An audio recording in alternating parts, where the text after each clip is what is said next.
Hello friends, इससे पहले हमने आप लोगों से बात की थी सॉल्यूशन चैप्टर की, ठीक है। और सॉल्यूशन चैप्टर का हमारा टॉपिक था द्रव्यमान प्रतिशत, मास परसेंटेज। और मास परसेंटेज के बारे में मैंने आपको बताया था कि विलय के बाहर भागों की वह मात्रा जो विलयन के 100 ग्राम में उपस्थित होती है उसे बोलते हैं द्रव्यमान प्रतिशत।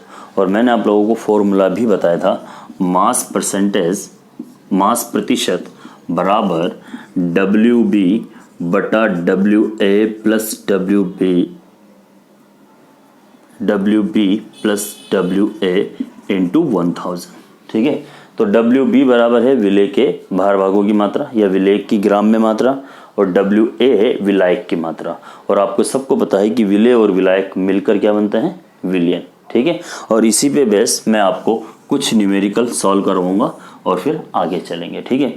मेरा पहला क्वेश्चन है कि 20 ग्राम शुगर, शर्करा है, उसको 80 ग्राम जल में घोला गया है। 20 ग्राम शक्कर शुगर को 80 ग्राम जल में घोला गया है, तो विलयन का द्रव्यमान प्रतिशत ज्ञात कीजिए। बहुत ही इजी सा है। आपको पता है कि विलयन का भार कितना है बेटा, 20 ग्राम है, ठीक है। विलायक का भार कितना है बेटा, 80 ग्राम है। तो आपके पास फॉर्मूला है 20/20 प्लस 80 इंटू 100। सॉल्व कर दीजिए इसको। 20/100 इंटू 100 बराबर कितना आ जाएगा, 20%। इस तरह से हम मास प्रतिशत निकालते हैं, ठीक है, द्रव्यमान प्रतिशत निकालते हैं। एग्जाम्पल बहुत सारे मेरे पास और भी हैं, लेकिन हम थोड़ा सा आगे चलते हैं। इसी के अंदर द्रव्यमान प्रतिशत के अंदर ही आगे वाला जो पॉइंट है मेरे पास, वो है आयतन प्रतिशत, ठीक है बेटा। इसी के अंदर सेकंड पार्ट है आयतन प्रतिशत। अब आयतन प्रतिशत के अंदर क्या होगा कि विलेय और विलायक दोनों क्या होंगे, आयतन के फॉर्म में होंगे, ठीक है। जैसे मैंने कहा कि 10 ml वाटर को 150 ml मिल्क में डिसॉल्व कर रखा है, ठीक है। तो यहाँ पे हम क्या लिखेंगे, विलेय का आयतन बटा विलयन का आयतन, ठीक है। तो हम यहाँ पे आयतन प्रतिशत को इस तरह से लिखते हैं, आयतन को V से नोट करते हैं बेटा, है ना, VB/VB प्लस VA इंटू 1000। अब इससे रिलेटेड हम बहुत सारे न्यूमेरिकल भी यहाँ पे सॉल्व कर सकते हैं, बट लेकिन मैं आपको यहाँ पे जो बताने वाला हूँ वो केवल एक ही न्यूमेरिकल समझा दूंगा। कोई सा भी आप ले लीजिए यहाँ पे, ठीक है। जैसा मैंने अभी यही कहा, क्या कहा मैंने यहाँ पे कि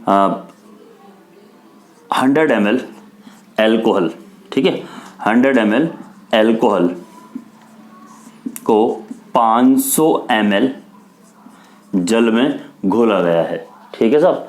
100 ml एल्कोहल है, उसको 500 ml जल में घोला गया है। तो आप यहाँ पर विलयन का आयतन प्रतिशत ज्ञात कीजिए। तो फॉर्मूला है हमारे पास, ये लो, क्या है, 100/100 प्लस 500 इंटू 100। सॉल्व कर लीजिए इसको।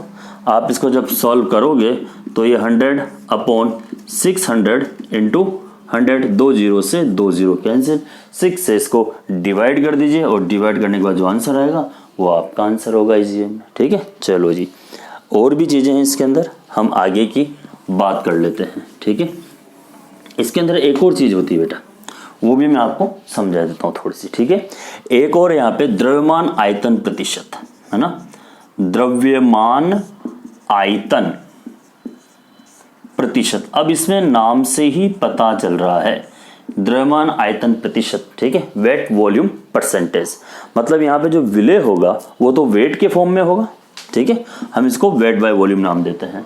और जो विलायक होगा वो यहाँ पे क्या होगा, वॉल्यूम के फॉर्म में होगा। जैसे मैंने कहा 10 ग्राम शुगर, है ना, 10 ग्राम शर्करा को 150 ml जल में घोला गया है। देखो मेरा क्वेश्चन क्या था, देखो 10 ग्राम शुगर, ठीक है, डिसॉल्व इन, ठीक है, 150 ml वाटर। ये लो साहब, आप आराम से निकाल सकते हो क्योंकि आपके पास फॉर्मूला है। यहाँ पे लिखते हैं weight by solute upon volume of solution into 100, ठीक है, परसेंटेज निकाल रहे हैं। तो यहाँ पे क्या जाएगा बेटा, 10/150 इंटू 100। सॉल्व कर लीजिए, 0 से 0 कैंसिल और 100 को डिवाइड कीजिए 15 से, जो होगा वो आपका आंसर होगा। इजी वे में आप इसको सॉल्व कर सकते हैं, कोई दिक्कत ही नहीं बेटा इसमें, ठीक है ना, आराम से आपका आंसर आएगा। चलो जी, अब हम यहाँ पे थोड़ी सी आगे की बात कर लेते हैं। इसी टॉपिक का पार्ट है, वो है PPM। ये है पार्ट पर मिलियन। अब आपको ये समझना पड़ेगा, ये पार्ट पर मिलियन जो है ये बहुत ही माइनर छोटी सी यूनिट है। जैसे अगर मैं आपसे कहूँ कि मेरे इस कमरे में ऑक्सीजन के कितने मॉलिक्यूल्स हैं, तो हम काउंट नहीं कर सकते, ठीक है। अगर मैं कहूँ कि समुद्र में नमक कितना परसेंटेज है, तो आप और हम काउंट नहीं कर सकते। अगर मैं कहूँ कि 250 mg या 500 mg की गोली के अंदर पैरासीटामोल के कितने कंटेंट्स हैं, तो हम काउंट नहीं कर सकते। तो इन मेडिकली फॉर्म में या इस फार्मास्यूटिकल फॉर्म के अंदर इन चीज़ों को मेजर करने के लिए एक यूनिट बनाई गई है, जिसे बोलते हैं PPM, पार्ट पर मिलियन, है ना। मतलब विलेय के भार भागों की संख्या जो विलियन के 10⁶ या मैं कहूँ 10 लाख भार भागों में उपस्थित होती है। जैसे देखिए, ये एक पार्ट है साहब 10 लाख का, और इसके अंदर विलेय के कितने भाग हैं, वो जो भाग हैं, वो जो पार्ट हैं, उसे बोलते हैं PPM, पार्ट पर मिलियन के नाम से हम उसे जानते हैं, ठीक है। उसे हम किस नाम से जानते हैं बेटा? पार्ट पर मिलियन के नाम से हम उसे जानते हैं, ठीक है। तो यहाँ पे मैं इसका फॉर्मूला लिख देता हूँ, पार्ट पर मिलियन। आप भी चाहो तो लिख सकते हो, विलेय पदार्थ के भार भागों की वह संख्या जो विलियन के 10 लाख या 10⁶ भार भागों में उपस्थित होती हैं, उसे विलियन का पार्ट पर मिलियन या PPM कहा जाता है। तो हम यहाँ पे उसको इस तरह से डिनोट कर सकते हैं। यहाँ पे विलेय के भार भागों की संख्या बटा विलियन का भार इंटू 10⁶, ठीक है। या हम यहाँ पे विलियन का भार की हम इसका द्रव्यमान भी लिख सकते हैं ना, विलियन का भार इंटू 10⁶, ठीक है। तो हम यहाँ पे अभी भी मैंने बताया था कि विलेय को हम WP से डिनोट करेंगे, विलियन को हम WA प्लस WB से डिनोट करेंगे, और 10⁶ भार भागों से। इससे रिलेटेड जो न्यूमेरिकल है वो मैं ज़रूर कराऊंगा आपको, है ना, वो आपको बहुत अच्छे भी लगेंगे और ये समझ में भी आएगा, ठीक है। तो ये आपने देख लिया, है ना। आप रिवाइंड करके पॉज करके इसको नोट कर सकते हो।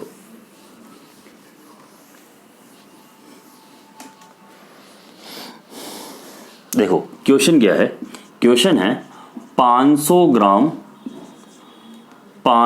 ग्राम टूथपेस्ट, सब यूज में लेते हैं।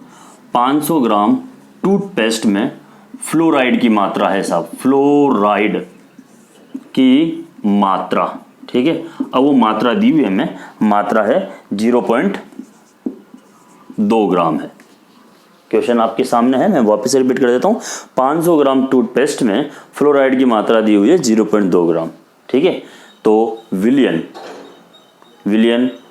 विलियन में फ्लोराइड का PPM, पार्ट पर मिलियन, हमें यहाँ पे ज्ञात करना है। सिर्फ इतना सा क्वेश्चन है, अच्छा सा साफ सुथरा क्वेश्चन है आपके सामने, जिसके बारे में मैं आपसे यहाँ पे बात करने वाला हूँ, ठीक है। तो देखो साहब, यहाँ पे WA कितना दिया हुआ, सॉरी WB कितना दिया हुआ है, विलेय का भार कितना दिया हुआ, टूथपेस्ट की मात्रा कितनी बेटा? 0.2 ग्राम है। किसमें है? 500 ग्राम में। तो 500 ग्राम क्या हो गया? विलियन हो गया। तो विलियन मतलब WA प्लस WB, है ना, या B प्लस A भी लिख सकते हैं। कितना दिया हुआ है? 500 ग्राम। इजी वे में निकाल सकते हैं आप यहाँ पे, ठीक है। इजी वे में निकाल सकते हैं 0.2 upon 500 into 10⁶, no problem. Solve कीजिए, ठीक है। और सॉल्व करने के बाद आप इसको लिख लीजिए 5 इंटू 10⁻³ इंटू 10⁻6, इसको ऊपर ले जाइए तो 2/5 इंटू 10⁻6 है तो 3 हो जाएगा भाई। प्लस का है तो ऊपर जाते माइनस हो जाएगा। अब सोल्व कर लीजिए, आप इसको सोल्व कीजिए 0.0, 0.4 इंटू 10⁻³ ppn, या पॉइंट को और सॉल्व कर लीजिए तो आप आराम से इसको सॉल्व कर सकते हो, लिख सकते हो ppm पार्ट पर मिलियन। ये ऐसे क्वेश्चंस हैं जो एक एक नंबर के आते हैं आपके, और आपके 12th क्लास के अंदर ये जो स्टार्टिंग के 4 चैप्टर हैं, solid state, solution, electrochemistry, chemical kinetics, इसमें से आपके लगभग 3.5 या 4 नंबर के न्यूमेरिकल्स आते हैं। ठीक है, तो ये न्यूमेरिकल्स आप देखना बहुत ही इजी है, फिर हम बाद में भी लास्ट में जो प्रॉब्लम क्लास लेंगे आपकी उसमें भी ये सॉल्व करवाएंगे आपको। ठीक है बेटा, चलो जी, इसके बाद हम थोड़ी सी आगे की बात करते हैं, मोलरता। मोलरता से पहले मेरे पास एक और टॉपिक है, बहुत अच्छा टॉपिक है, वो है हमारे पास मोल फ्रैक्शन। मोल फ्रैक्शन, मोल भिन्न, है ना, ये है मेरे पास मोल भिन्न। मोल भिन्न, या इसे हम एक और नाम देते हैं मोल अंश। इसका एक और नाम है, वो है मोल अंश। तो मोल अंश होता क्या है, मोल फ्रैक्शन होता क्या है, किसे कहते हैं हम यहाँ पे। ठीक है, तो मोल फ्रैक्शन की अगर बात करूं, अगर कोई मुझसे पूछे कि मैं कौन हूं, तो मैं क्या आंसर दूंगा, मैं 1/135 करोड़ भारतीय हूं। मतलब पूरे हिंदुस्तान की पॉपुलेशन में मेरा कितना योगदान है। ठीक है, बस इतना सा समझना है आपको। मतलब कि एक कंटेनर है, इसमें 3 घटक हैं, ए, बी और सी।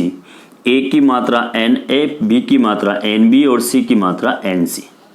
ठीक है, तो अगर मुझे यहाँ पे ए के मोल भिन्न निकालना है तो विलयन में उपस्थित ए के मोलों की संख्या बटा विलयन में उपस्थित सभी घटकों के योग का अनुपात उस घटक का मोल भिन्न कहलाता है, और उसे x द्वारा डिनोट करते हैं। तो अगर आपको x मतलब ए के मोल भिन्न निकालना है तो XA बराबर विलयन में ए के मोलों की संख्या बटा विलयन में उपस्थित सभी घटकों के मोलों की संख्या का योग का अनुपात होगा। ठीक है, अगर आपको B के मोल भिन्न निकालना है तो XB बराबर क्या होगा, B के मोलों की संख्या बटा विलयन में उपस्थित सभी घटकों के मोलों का अनुपात।